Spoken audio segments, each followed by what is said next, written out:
Hello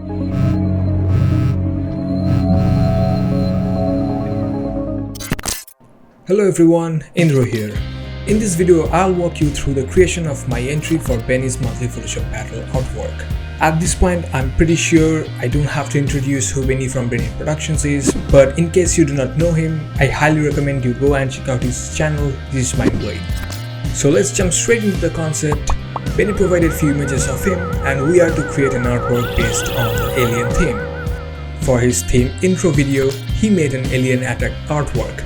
So I thought, why not create a direct sequel to it where he has found the creepy alien Lair and is ready for a payback on behalf of the entire humanity.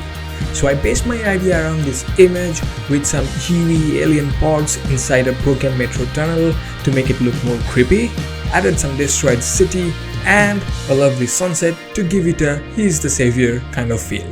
So let's get started with it.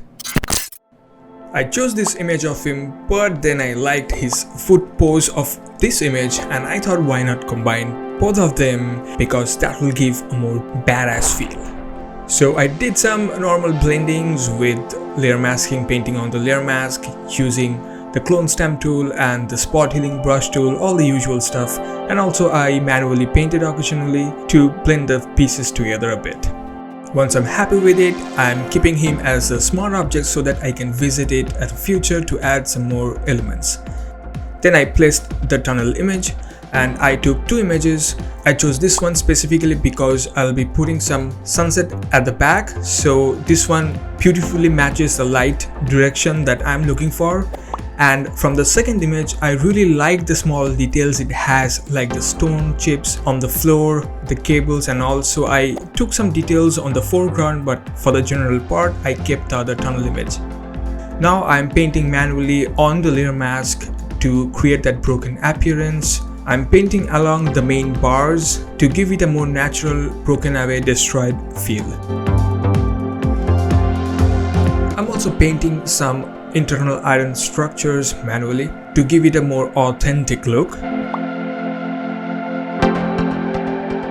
Once I'm happy with the overall shape, I try to blend in the other tunnel image, match the perspectives, and then I went ahead and placed our first image of the destroyed city. Again, here also I painted manually on the layer mask to hide any unwanted areas. Now here I could have used any other different techniques like the quick selection or the Photoshop's sky selection tool, but I'll be also precisely selecting different areas of the broken city, so I preferred using a manual technique over here.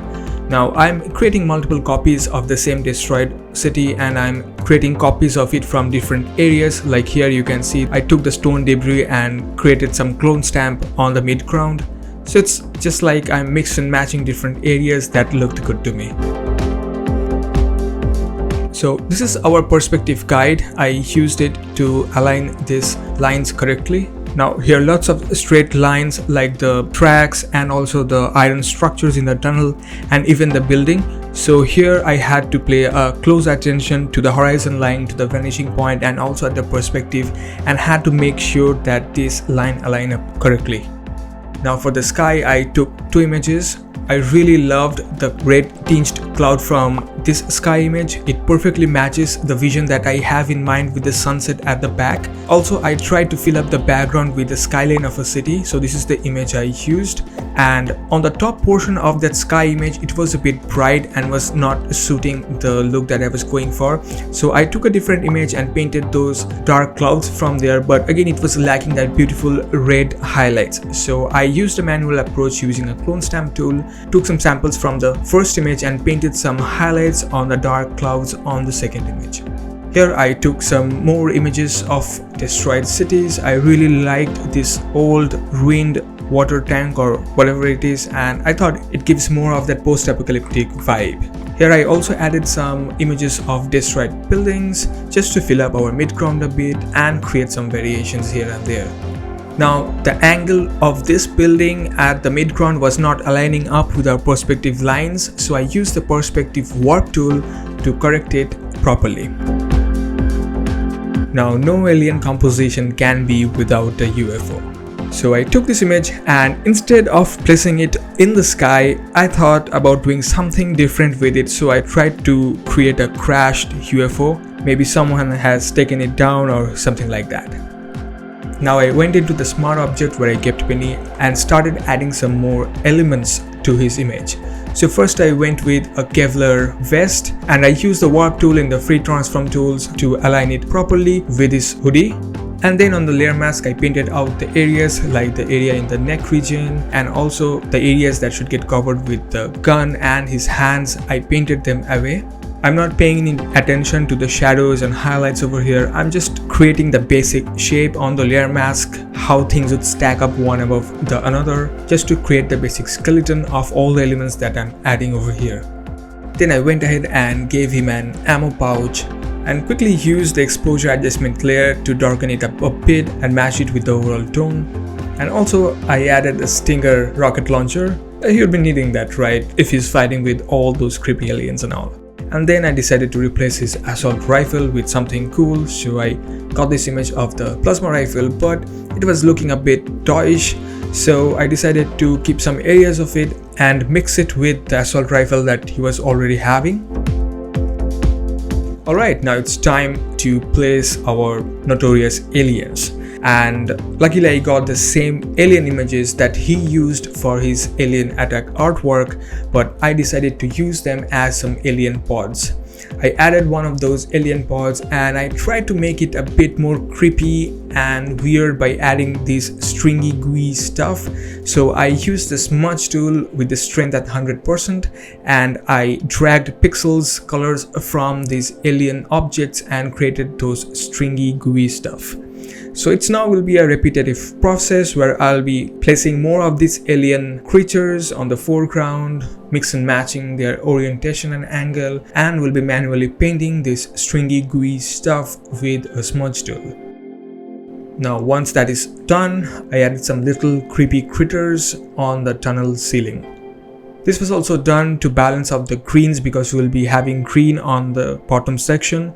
So to balance it out, I added these small critters so that I can also play with the green color on the top part of our composition. Now once that is done, I quickly color corrected the midground. I turned the blue tones into some warmer shades with a color balance adjustment layer. And then I started adding some atmospheric depth on our background. On a blank layer, I painted with some color of the sky to wash out the distant areas to give that atmospheric perspective. Then I started working on the shadows. I grouped all the elements into logical groups and used the exposure adjustment layer. Generally, I clipped them to the group, like I separated the groups into background, midground, foreground and foreground different objects. I clipped the exposure layer. I changed the values so that we have some darker tones, and on the layer mask, I started painting out the dark areas. Because this will be primarily a dark image, but we'll be having some nice highlights because of the sunset at the back. So with that in mind, I started adding the shadows. I also experimented by adding a little bit of sunset and the glow. For that I used a blank layer and changed the blending mode to color dodge, and with some dark orangish tone, I tried to add that bloom effect. But I again switched to the shadow drawing part. I kept adding exposure layers as clipping masks to individual groups that I created, changed the values to some darker tones, and on the layer mask I painted to show the areas where I want to have the shadows. Now over here I'm also paying attention to the areas where the highlights will be, so I'm omitting from painting on that region as well.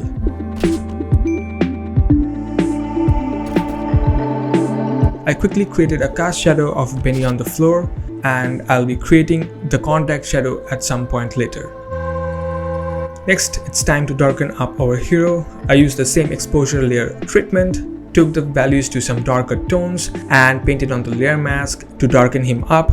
Now he should be pretty dark because the source of light is from the back, so we'll be having some nice rim lights. Then it's time to add some nice bloom effect on our hero. For that, on an empty layer, I changed the blending mode to color dodge and took some darker shade of yellow, and with a soft round brush, I started adding some nice bloom of the backdrop sunset. Here I was experimenting a bit of adding the shadows on Penny using brightness and contrast instead of exposure, and somehow I liked it, so I switched to brightness and contrast instead of exposure. Then I went ahead and added another exposure layer on the mid-ground because I had to add some shadows of the objects that should fall on the ground. Once I'm satisfied with the shadows, I proceeded with the highlights. Now for the highlights, I use my usual technique of adding a solid color fill in the darker shade of the glow color, changing the blending mode to linear dodge, filling the layer mask with black, and then painting on the layer mask with white to add the highlights. I use this technique in most of my artworks. I also have a dedicated video for that. Now I say it in all of my videos, you should be knowing about that. The link should be in the description. I think you'll like it. You can go and check it out. I started adding the highlights layer on the individual groups as mentioned earlier and started painting the highlights based on the light direction that is coming from the very back. I also love to tweak a bit here and there with the blend if section of the highlights layer because it reveals some darker details from the underlying layers and it makes the highlights look a whole lot realistic. Everything is covered in my in-depth video of highlights. You can check it out. Let me know in the comments if you like it or not.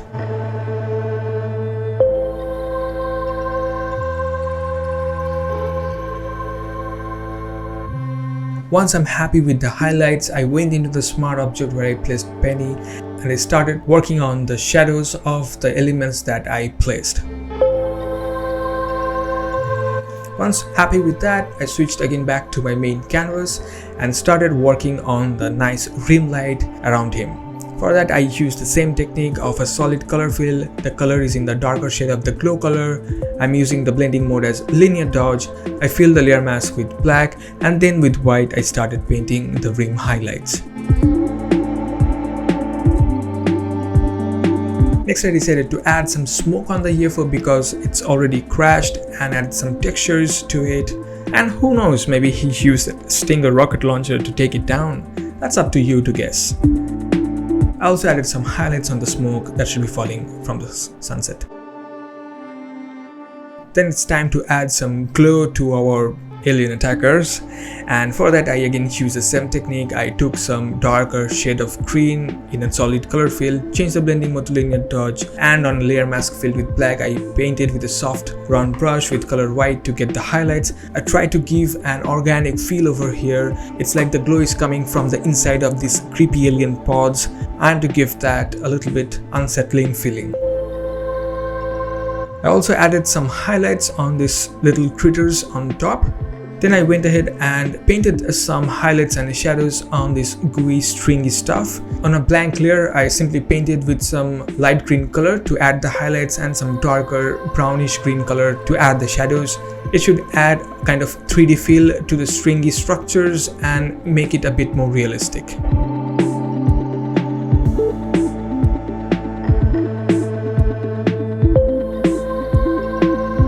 I also added a Save Earth text like a graffiti on that nuclear cooling tower. Maybe someone has written it over there. I also added some highlights on the train tracks and a little bit highlights on the mid-ground. Then I added this little drone and I thought it would look like a nice companion to our hero. So I took the saturation down a bit and also darkened it up using an exposure layer, and then I added some highlights. I used an inner shadow technique over here from the layer styles, and also on a blank empty layer with the blending mode as color dodge I painted with some orange color to give it that metallic bloom that we should have because of the sunlight. Then I added some more details on the plasma rifle and also thought about making this scope glow so that I can play with some green glow over here. I added some glow with my usual technique, you know what it is, and also manually painted a crosshair reticle on the scope. Time to paint some green glow that should be falling because of the light that is coming from the scope. This time I became a bit lazy, so I just took a simple blank layer, changed the blending mode to linear dodge and painted the glow with some green color. I also decided to add some boards because I think it adds some more life and drama to our composition. So I took a normal image and the boards were black, so I inverted it to turn it white, changed the blending mode to screen and played with the blending section to get rid of the sky. And finally it's time to add some camera raw filter. I didn't go overboard with it. I simply added some highlights and shadow adjustment and also played with the texture and clarity a bit and added some grain. So here goes the final artwork of the alien layer as my entry to Benny's June Photoshop battle. I hope you like it and it gives you some inspiration to create your own artwork. If you find my videos helpful, please don't forget to like it and share it with your friends. And also please don't forget to subscribe my channel because that will greatly motivate me to create more stuff like this. If you have any ideas for my future videos, be it a Photoshop artwork or some in-depth Photoshop tutorial, do let me know in the comments section below. I do love to hear your thoughts. So I'll see you in my next video, and till then, enjoy creating.